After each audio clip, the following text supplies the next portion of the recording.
Bon, vous êtes prêts? J'ai mis la main sur 3 histoires Reddit les plus glaçants qui m'ont vraiment empêché de dormir. Like, abonnement, et on plonge dedans. J'ai trouvé les lettres de guerre de mon grand-père, 28, femme. L'homme qui le suivait en 1944 habite toujours dans notre rue. Certaines maisons gardent leurs secrets sous les lattes du plancher. Posté par Archiviste malgré moi, il y a 6 jours sur r/nosleep. Mon grand-père est mort en mars. Il avait 96 ans et il vivait seul dans sa maison du Loiret depuis que ma grand-mère Madeleine nous a quittés en 2019. Je suis archiviste municipal, j'ai 28 ans, et quand il a fallu vider la maison, je me suis porté volontaire. Les vieux papiers, c'est mon métier. J'ai hérité de la maison. Je vis seul dedans maintenant, dans ce village où tout le monde connaît tout le monde et où rien ne bouge jamais. En nettoyant le grenier, j'ai remarqué une latte du plancher qui sonnait creux. Dessous, un faux panneau. Et derrière le panneau, une boîte en fer, scellée à la cire. À l'intérieur, des dizaines de lettres. Datées de 1943 à 1945, toutes signées d'un simple « R ». Chaque lettre décrivait les faits et gestes de mon grand-père avec une précision chirurgicale. L'heure à laquelle il sortait de chez lui, la route qu'il prenait, avec qui il s'asseyait au café. Un suivi quotidien, méthodique, obsessionnel. J'ai d'abord pensé à la résistance ou à une surveillance allemande. Quelque chose de logique, d'explicable, de rangeable dans une case historique. Mais la dernière enveloppe n'appartenait pas à l'histoire. Elle était plus épaisse que les autres. À l'intérieur, pas de lettres jaunies. Une photographie, récente, nette, prise au grand angle, probablement dans les 12 derniers mois. Elle montrait la façade de la maison, ma maison. Celle où je me tenais debout à cet instant, les doigts pleins de poussière, le cœur qui cognait. J'ai retourné la photo. Au dos, une écriture tremblante. Mais c'était la même main que les lettres de 1944, j'en suis certaine. Je passe mes journées à comparer des graphies. Mon adresse actuelle, écrite en entier. Et en dessous, une seule phrase. La dette ne meurt pas avec le débiteur. J'ai reposé la photo sur le plancher du grenier. Mes mains tremblaient. Celui qui avait écrit ces lettres il y a 80 ans est apparemment toujours en vie. Et il sait exactement où j'habite. Quelqu'un comptait encore. L'archiviste avait ouvert la boîte. Maintenant, c'était la boîte qui l'ouvrait elle. J'ai fait ce que je sais faire. J'ai photographié chaque lettre, recto verso, avec une échelle graduée dans le cadre. Je les ai classées par date. 47 lettres au total, de novembre 1943 à février 1945. Les premières ressemblent à des rapports de surveillance brute. Pas d'émotion, pas de jugement. Sortie à 7h12, route de la Ferté. Arrêt au tabac. Café avec elle et le maire adjoint. Rentrée à 18h40. C'est froid, méthodique. On croirait lire des fiches de renseignement. Puis le ton change. À partir de l'été 1944, R ne se contente plus de noter. Il accuse. Ce que vous avez fait aux familles. Les maisons vides que vous avez remplies. Je ne comprenais pas. On m'a toujours raconté que grand-père avait été un sympathisant discret de la résistance. Rien d'héroïque, mais du bon côté. J'ai appelé mon oncle François. Dès que j'ai mentionné les lettres, sa voix a changé. Il m'a dit de les jeter, de les brûler même. Arrête de fouiller, ça ne te concerne pas. Il a raccroché. Sa réaction m'a glacé plus que n'importe quelle lettre de R. Les murs avaient une mémoire que la famille avait préféré taire. Au travail, j'ai cherché dans nos fonds communaux toute trace d'un R lié au village pendant l'occupation. Les archives de cette période sont trouées. Des registres manquent. Des dossiers entiers ont disparu à la Libération. Impasse. Le soir, seul dans la maison, j'ai commencé à voir ce que je n'avais jamais regardé. Sur le chambranle de la porte d'entrée, à hauteur d'épaule, une marque verticale repeinte plusieurs fois. La cicatrice d'une mezouza arrachée. Et dans le placard de la chambre du fond, celle que je n'utilise pas, une inscription gravée dans le bois, sous 3 couches de peinture. Des caractères que je n'arrivais pas à déchiffrer dans la pénombre. Je suis resté accroupi devant ce placard, le cœur battant, avec la sensation que la maison elle-même essayait de me parler. En me relevant, j'ai regardé par la fenêtre.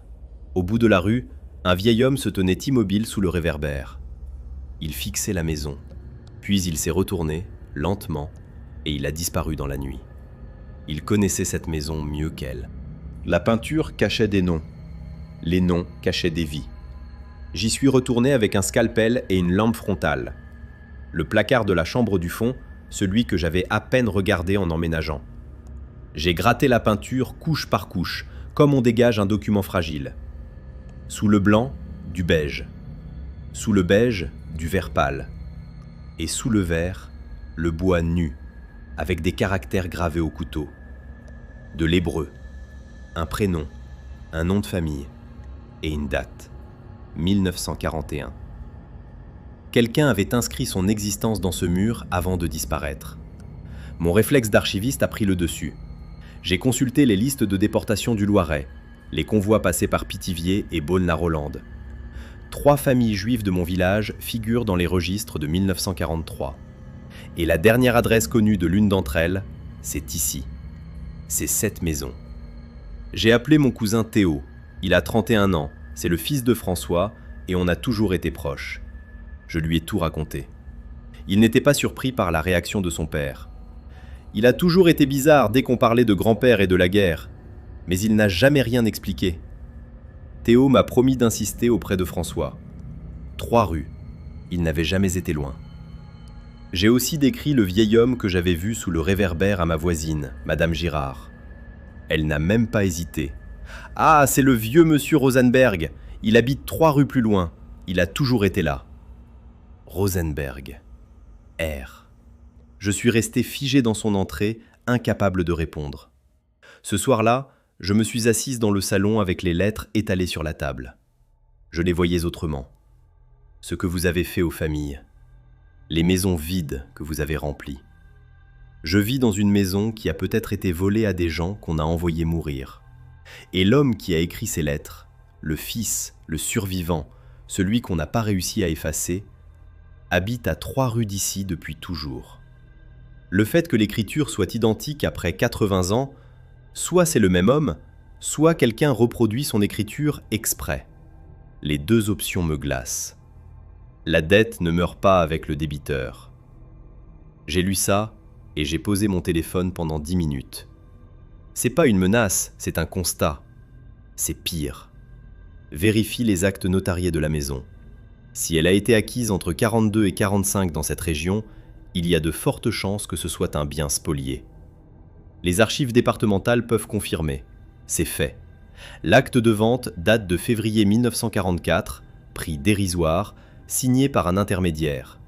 Le nom de la famille d'origine est raturé, mais encore lisible. J'ai vomi en le lisant. C'est la famille de R. Je vis littéralement dans leur maison depuis 3 mois en croyant que c'était un héritage normal. Le mythe familial tenait depuis 80 ans. Il a suffi d'1 heure pour le briser. J'ai rencontré l'homme des lettres. Je ne mérite pas cette maison. Théo a tenu parole. Il a poussé son père dans ses retranchements et dimanche dernier, je suis allé chez François. Il m'a ouvert la porte avec une tête de déterré. On s'est assis dans sa cuisine et il a parlé. Mon grand-père n'a jamais été un sympathisant de la résistance. En 1943, il a dénoncé 3 familles juives du village aux autorités. Pas par idéologie, pas par conviction. Pour récupérer leurs biens, leur maison. La maison où je vis, c'était la leur. François le sait depuis 20 ans. Il a découvert la vérité en tombant sur des documents dans les affaires de grand-père après la mort de Madeleine en 2019. Mais il soupçonnait depuis bien plus longtemps. Depuis, il envoie chaque mois de l'argent à M. Rosenberg, en silence, sans rien dire à personne. Rosenberg n'a jamais encaissé un seul chèque. Ce qu'il voulait, ce n'était pas de l'argent. C'était que quelqu'un dans cette famille prononce les mots à voix haute. Grand-père a toujours refusé. François aussi. J'ai vérifié au cadastre, comme quelqu'un me l'avait conseillé, ici. L'acte de vente date de février 1944. Un prix dérisoire, un intermédiaire complaisant et le nom des propriétaires d'origine encore lisible sous les ratures. Tout ce que j'ai hérité repose sur une trahison. Ton grand-père a emporté son secret dans la tombe et c'est toi qui te retrouves avec. C'est d'une violence inouïe. Courage. Ton oncle qui savait depuis 20 ans et n'a rien dit. Lui aussi, il a choisi le silence. C'est toute ta famille qui t'a menti par omission. C'est exactement ce que je me suis dit. Le grand-père a dénoncé, l'oncle a couvert, et maintenant, c'est elle qui porte tout. 3 générations de lâcheté, Et c'est la seule qui a le courage de regarder la vérité en face. Il n'a pas eu besoin qu'elle se présente. J'ai frappé chez Monsieur Rosenberg un mardi matin. 3 rues plus loin, une petite maison au volet bleu. Il a ouvert et il m'a regardé sans surprise, comme s'il m'attendait depuis longtemps. Il a 84 ans. Il m'a fait entrer sans un mot, m'a installé dans son salon et il a posé sur la table une enveloppe Kraft. Dedans, des photos. Ses parents devant une maison. Ma maison. Leur maison. Sa mère en robe claire, son père en costume, un sourire tranquille, l'été d'avant la rafle. Il ne m'a rien demandé. Pas d'excuses, pas d'argent, pas de restitution. Il m'a dit « Je voulais juste que quelqu'un dans votre famille dise ce qui s'est passé. Pas à moi, à voix haute, pour que ça existe ailleurs que dans ma tête. » Il a été caché par des voisins quand ses parents ont été emmenés. Il avait 2 ans. Il n'a aucun souvenir d'eux, seulement ses photos et les lettres qu'il a écrites toute sa vie à l'homme qui lui avait tout pris.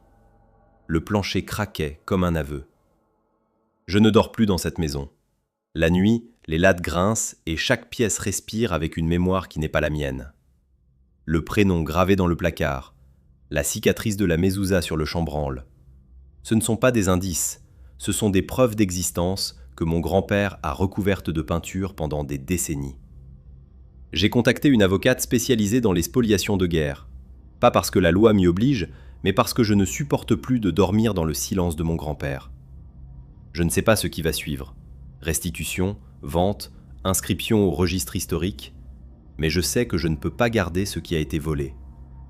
Le plus dur, ce n'est pas de perdre la maison. C'est de comprendre que l'homme que j'ai pleuré en mars, celui dont j'ai trié les affaires avec soin, celui que j'ai aimé toute ma vie, je ne l'ai jamais connu. Archiviste de métier qui tombe sur les archives de sa propre famille. On dirait un scénario, mais je sais que ces situations existent, surtout dans les villages du Loiret. La mémoire de l'occupation y est encore vive. Parfois, ce qui fait le plus peur, ce n'est pas ce qui vous suit. C'est ce qu'on découvre au fond de sa propre famille. Passons à l'histoire suivante.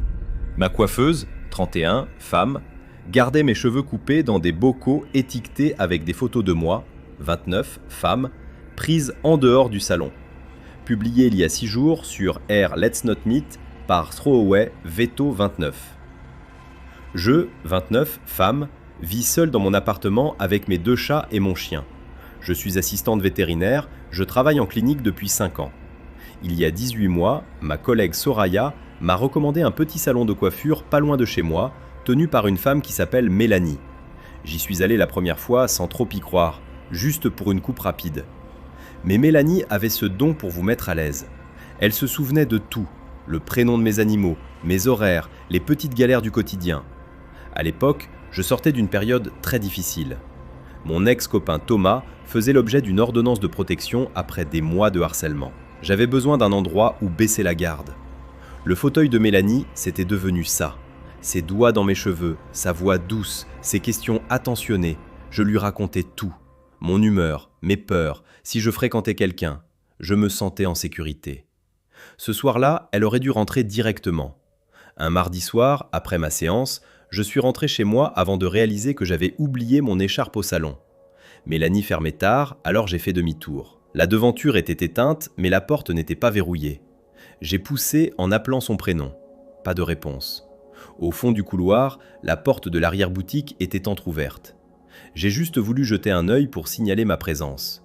Ce que j'ai vu m'a cloué sur place. Des dizaines de bocaux en verre alignés sur des étagères. Chacun contenait des mèches de cheveux avec une étiquette, un prénom, une date. J'ai cherché le mien. Mon bocal couvrait 18 mois de rendez-vous, chaque mèche soigneusement datée. Mais il y avait aussi des polaroïdes glissés à l'intérieur. Moi à la terrasse d'un café, moi devant mon immeuble, moi sortant de la clinique vétérinaire. Des endroits où Mélanie n'avait aucune raison de se trouver. J'ai attrapé mon écharpe et je suis parti sans un mot. Mes mains tremblaient tellement que j'ai mis 3 essais pour démarrer ma voiture. Celle qui me massait le crâne toutes les 3 semaines me surveillait partout le reste du temps. Elle n'y remettrait plus les pieds. Le verrou a claqué. Mais la peur était déjà à l'intérieur. En rentrant, j'ai fermé la porte à double tour et je me suis laissé glisser contre le mur de l'entrée. Mon chien est venu poser sa tête sur mes genoux, les 2 chats tournaient autour de moi. J'ai essayé de respirer. Dans ma tête, chaque rendez-vous chez Mélanie repassait en boucle. Sa façon de demander si je dormais mieux, si j'avais repris une vie sociale, si je voyais quelqu'un. Mes horaires à la clinique, mes jours de repos, les soirs où je sortais. Je lui avais tout donné sans qu'elle ait besoin d'insister. On confie des choses à sa coiffeuse qu'on ne dirait même pas à ses proches, c'est le principe. La tête renversée au bac à shampoing, les yeux fermés, ses mains sur mon crâne. Cette position où on ne peut rien voir, rien contrôler. Je l'avais trouvée apaisante. Maintenant, j'avais la nausée rien que d'y repenser. Chaque massage, chaque brushing, chaque question douce, tout ça n'était pas de la bienveillance, c'était une collecte, méthodique, patiente. 18 mois de rendez-vous, et je n'avais rien vu. Delphine a décroché à la première sonnerie. J'ai appelé ma sœur aînée Delphine vers 23h en pleurs. Je lui ai tout raconté. Les bocaux, les étiquettes, les polaroïds. Elle m'a écouté sans m'interrompre, puis elle m'a dit de ne surtout pas y retourner seule et de tout documenter. J'ai passé le reste de la nuit à fouiller les réseaux sociaux du salon. La page Instagram avait été créée il y a 19 mois. Pas de publication avant l'ouverture. Pas de photos personnelles, pas d'historique. Comme si Mélanie n'existait pas avant de s'installer à 3 rues de chez moi. Sur Facebook, pareil, un profil quasi vide avec une photo de couverture générique. J'ai tout capturé en screenshot. Delphine insistait pour que j'aille porter plainte dès le lendemain. Mais avec quoi ? Je n'avais pas pris de photos dans l'arrière-boutique. Juste ma parole contre la sienne. Une femme qui raconte avoir vu des bocaux de cheveux, sans preuve, j'avais peur qu'on me prenne pour une parano. Sauf que les polaroïds, eux, n'avaient rien d'imaginaire. Quelqu'un m'avait suivi. Et cette personne connaissait le nom de mes chats. Le lendemain, Delphine était là. Ma sœur est arrivée chez moi le mercredi matin avec son ordinateur portable et 2 cafés. On a commencé par chercher le salon sur les registres en ligne. Immatriculation, numéro de SIRET, tout ce qu'on pouvait trouver. Le salon était enregistré sous un nom de famille marié que je n'avais jamais entendu. Pas celui de Mélanie tel qu'elle se présentait. Delphine a insisté pour qu'on aille porter plainte, même sans photo des bocaux. Au commissariat, l'agent a pris ma déposition. Mais je voyais bien qu'il ne savait pas trop quoi faire de mon histoire de bocaux de cheveux. Il a noté, m'a dit qu'ils allaient vérifier. J'ai envoyé un message à Soraya pour lui demander comment elle avait découvert le salon à l'origine. Elle m'a répondu qu'elle l'avait vu recommander sur un compte Instagram qu'elle suivait pour des conseils beauté locaux. Rien de suspect pour elle à l'époque. Les jours qui ont suivi, je ne vivais plus. À la clinique, je vérifiais derrière moi en permanence. Le soir, je scrutais les voitures garées près de mon immeuble. Je dormais avec mes animaux collés contre moi. Puis son téléphone a vibré. Un appel manqué du numéro du salon. Pas de message vocal. Le lendemain, un 2e appel manqué. Puis un SMS. « Tu as oublié de reprendre rendez-vous ? Tout va bien ?» J'ai relu ce message une dizaine de fois. Le ton était tellement normal, tellement banal, comme si de rien n'était, comme si je n'avais pas vu ce que j'avais vu. J'ai montré le SMS à Delphine. Elle m'a dit de ne surtout pas répondre et de le garder comme preuve. Je n'ai pas répondu. Mais cette nuit-là, impossible de fermer l'œil. Je fixais l'écran de mon téléphone en attendant le prochain message. Cette femme savait où j'habitais, où je travaillais, à quelle terrasse je prenais mon café. Et elle me relançait comme si j'avais juste oublié de prendre rendez-vous pour ma coupe. Les polaroïds pris dehors, c'est du stalking pur, pas juste une coiffeuse bizarre. Tu as porté plainte ? 18 mois. 18 mois de rendez-vous réguliers. Elle avait ton rythme de vie complet rien qu'avec ton agenda de coupe. Est-ce que ta collègue qui t'a recommandé le salon savait ? Parce que si elle est dans le coup, ton cercle de confiance est encore plus petit que tu crois. Soraya ne savait pas. Elle était manipulée aussi. Thomas avait créé un faux compte Instagram de « Salon tendance à suivre » qui ciblait spécifiquement les gens dans mon entourage. Elle a juste vu un post sponsorisé et m'en a parlé. Quand je lui ai tout expliqué, elle a pleuré pendant 1 heure. Elle culpabilise énormément, mais elle n'y est pour rien. Throwaway Veto 29 a publié une mise à jour. J'ai découvert qui était vraiment ma coiffeuse. La police a fini par se déplacer au salon. Ils ont confirmé l'existence des bocaux et les ont saisis comme pièces à conviction. Lors de cette visite accompagnée, j'ai pu prendre des photos des étiquettes. Le soir même, Delphine est venue chez moi pour les examiner. Elle a fait défiler les clichés sur mon téléphone en silence, puis elle s'est arrêtée net. Elle était blanche. Elle m'a dit « C'est l'écriture de Thomas. Mon ex. Celui contre qui j'ai une ordonnance de protection depuis 2 ans. » J'ai regardé les photos à nouveau et j'ai compris qu'elle avait raison. Cette façon d'écrire les dates, les majuscules anguleuses, je les avais vues pendant 4 ans sur des post-it collés au frigo. On a cherché le nom de famille marié sous lequel le salon était enregistré. Mélanie est la cousine germaine de Thomas. Elle exerce sous le nom de son mari, c'est pour ça que je n'avais jamais fait le lien.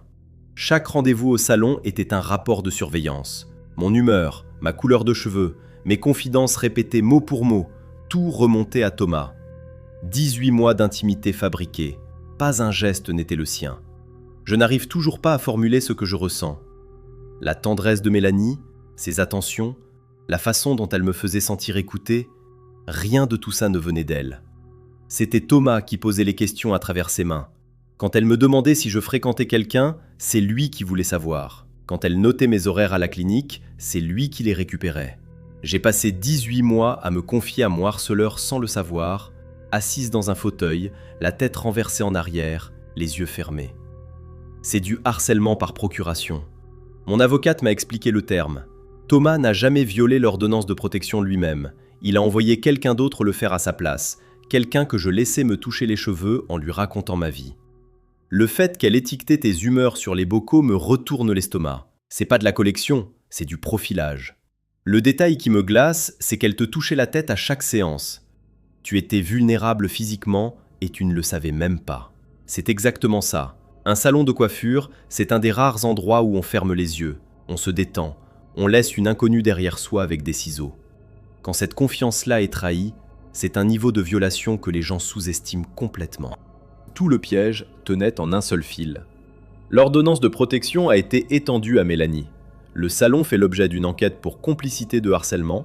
Mon avocate m'a dit que c'est un des dossiers les plus méthodiques qu'elle ait vus. Thomas n'a jamais eu besoin de s'approcher de moi. Il avait quelqu'un pour le faire à sa place, toutes les 3 semaines, avec rendez-vous pris et shampoing offert. Plusieurs d'entre vous m'ont posé des questions sur Soraya. Je l'ai confrontée. Elle était effondrée. On a retrouvé ensemble le compte Instagram qui lui avait recommandé le salon à l'époque, un compte de bon plan beauté local. Il avait été supprimé depuis, mais Soraya avait encore des captures d'écran dans ses archives. Le compte suivait spécifiquement des gens de mon entourage, des collègues de la clinique, des amis de fac, ma sœur Delphine.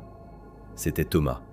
Il avait créé ce faux compte, ciblé les personnes autour de moi et attendu que l'une d'elles ne transmette la recommandation. Soraya est tombée dedans la première. Le faux compte, la recommandation innocente, 18 mois de rendez-vous, tout était orchestré depuis le début. Rien n'était un hasard. Il ne restait plus qu'à réapprendre à vivre avec. J'ai déménagé. Nouvel appartement, nouvelle clinique, nouveau numéro de téléphone. Mes animaux sont avec moi, c'est tout ce qui compte. Je vois une thérapeute 2 fois par semaine. Ce qui me hante, ce n'est pas une caméra cachée ou un traceur GPS sous ma voiture. C'est des mains humaines dans mes cheveux. La forme de surveillance la plus désarmante qui existe, celle où on ferme les yeux, où on penche la tête en arrière, où on se sent en sécurité parce qu'on croit avoir choisi d'être là. Thomas le savait. Il savait que je ne me méfierais jamais d'une coiffeuse. Je vais bien, mais je suis différente. Je ne sais pas si je m'assoirai un jour à nouveau dans un fauteuil de salon sans avoir la nausée. Faites attention à qui vous confiez votre quotidien. Parfois, la personne qui écoute ne le fait pas pour vous. J'ai été coiffeuse pendant 7 ans. On balaie les cheveux, on les jette. Personne ne garde ça. Personne. Ce que tu décris n'est pas normal, même de loin. Passons à la suite. Je, 27, femme, suis parti camper dans les Vosges, et le garde forestier m'a dit que le site avait été condamné en 1987.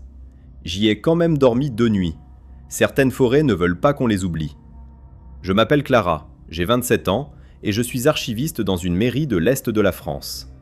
Je vis seul dans mon appartement avec mon chat. Il y a 3 semaines, Julien m'a quitté. Pas de dispute, pas de scène, juste un texto un mardi soir. J'avais besoin de partir, de mettre de la distance entre moi et les murs de chez moi.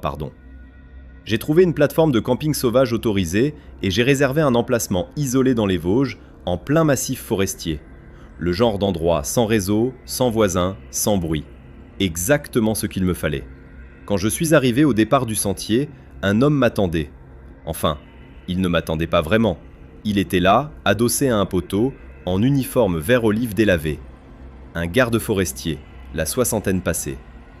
Il m'a regardé sortir de la voiture, puis il m'a dit calmement que l'emplacement que j'avais réservé avait été fermé au public après un incident en 1987. Qu'il n'apparaissait sur aucune carte officielle depuis. J'ai sorti mon téléphone pour lui montrer la confirmation de réservation. Il a regardé l'écran sans expression, puis il a haussé les épaules et il est parti sur le sentier opposé.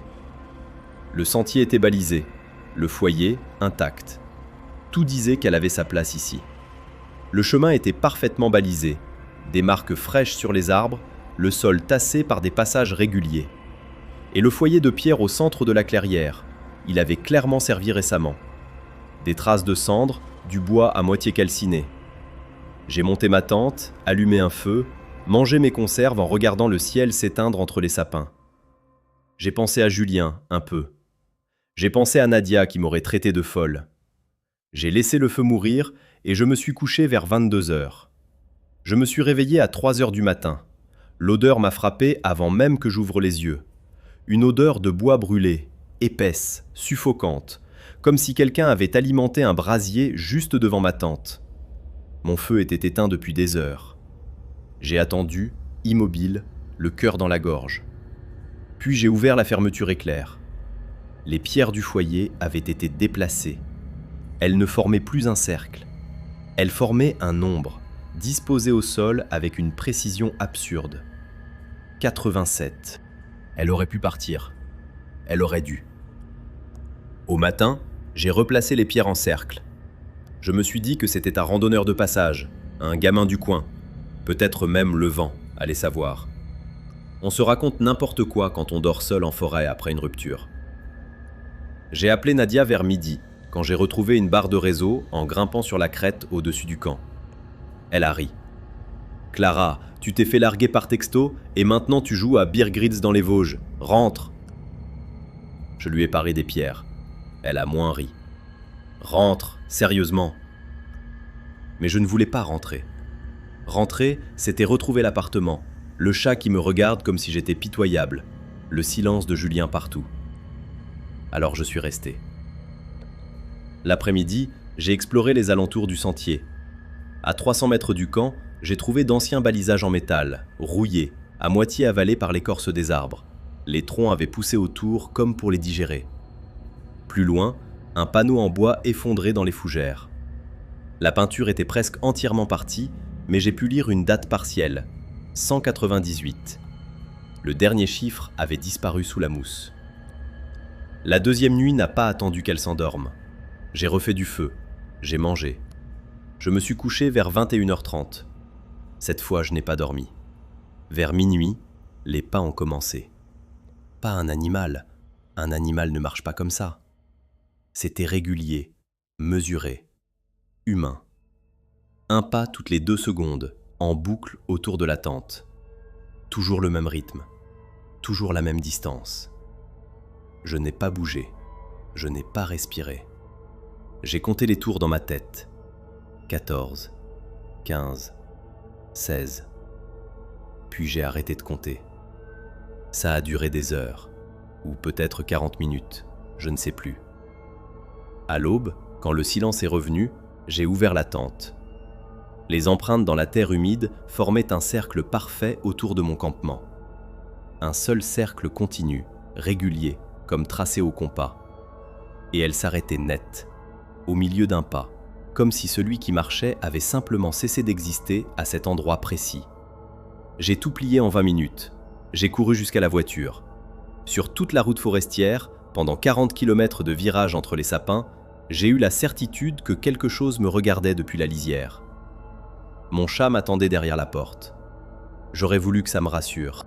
De retour chez elle, Clara a fait ce qu'elle sait faire de mieux. J'ai passé la soirée sur le catalogue numérique des archives départementales. Des formations professionnelles, quand quelque chose ne colle pas, je cherche le dossier. J'ai tapé le nom du secteur forestier, ajouté 1987 et lancé la recherche. Un seul résultat. Une coupure de presse numérisée, 3 paragraphes dans l'Est républicain, datés du 14 octobre 1987. un homme avait disparu lors d'une patrouille forestière dans ce secteur. Garde de l'ONF, 58 ans. Recherche menée pendant 11 jours, puis abandonnée. Corps jamais retrouvé. Affaire classée. Pas de photos jointes. Ensuite, j'ai rouvert la plateforme de camping. L'emplacement n'existait plus. Pas complet, pas indisponible, il avait disparu. J'ai cherché dans mon historique de réservation. Rien. Dans mes mails, la confirmation avait disparu aussi. Pourtant, le prélèvement bancaire de 32 € était toujours là, bien réel, sur mon relevé. J'ai appelé mon père. Gilbert connaît les Vosges par cœur, il y randonne depuis 40 ans.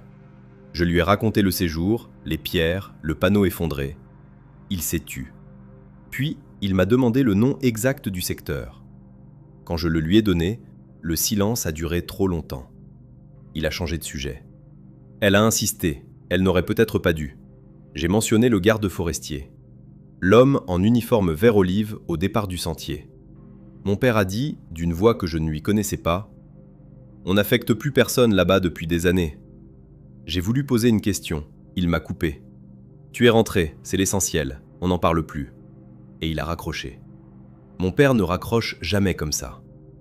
Il est veuf depuis 6 ans, je suis tout ce qu'il a, il me rappelle toujours pour me dire bonne nuit, même après une dispute. Ce soir-là, rien. Je suis resté assise sur mon canapé, le chat sur les genoux, à rafraîchir la plateforme en boucle.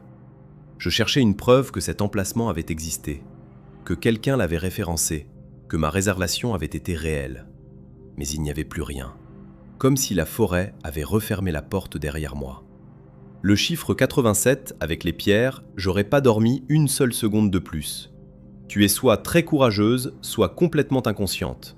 Ton père qui reconnaît le secteur et qui te raccroche au nez comme ça, sa réaction est plus flippante que les pierres.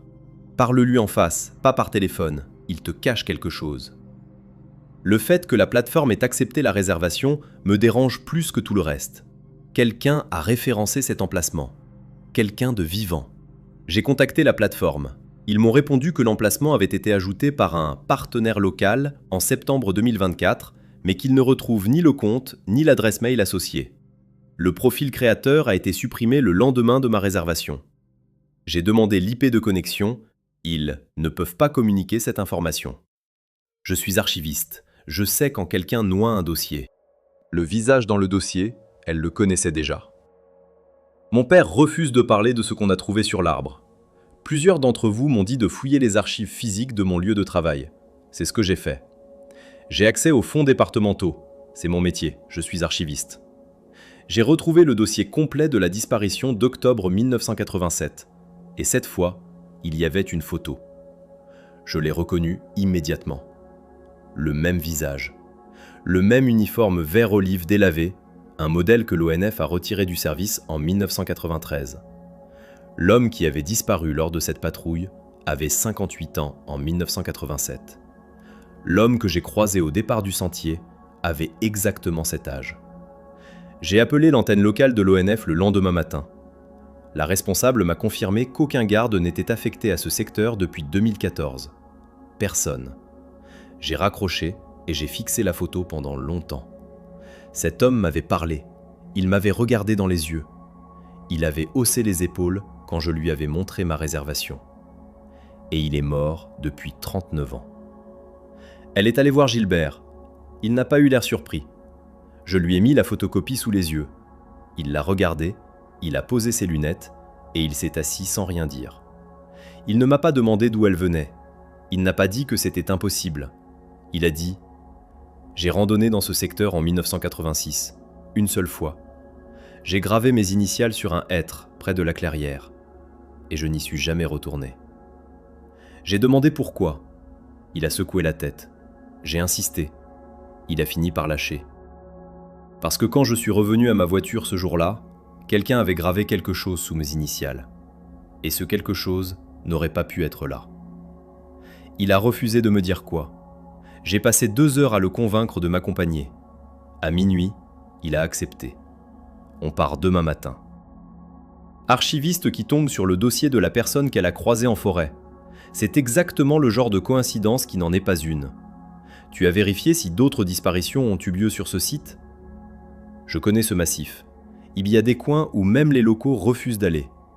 Mon grand-père disait que certains sentiers n'existent que quand ils veulent qu'on les trouve. Mon oncle est bûcheron dans le secteur de Gérardmer. Il dit exactement la même chose. Il appelle ça les chemins de courtoisie.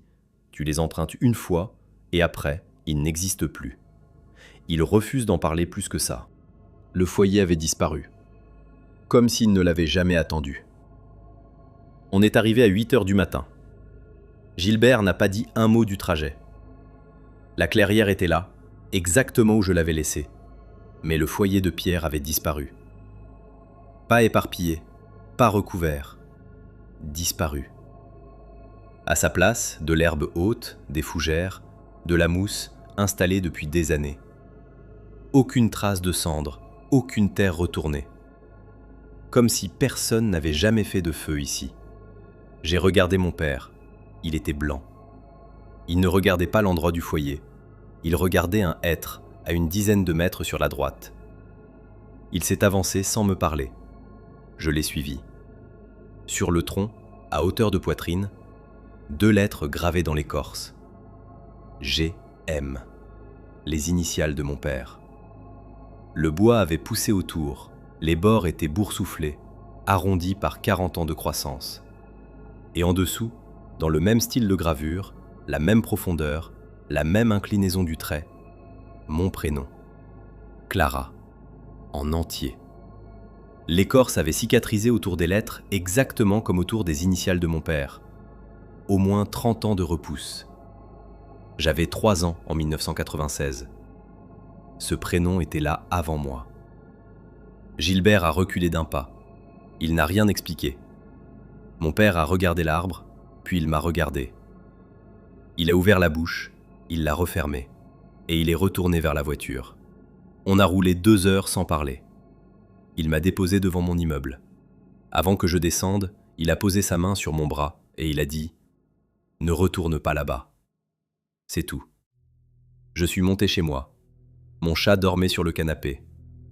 Je me suis assise à la table de la cuisine avec la photocopie du dossier de 1987 devant moi.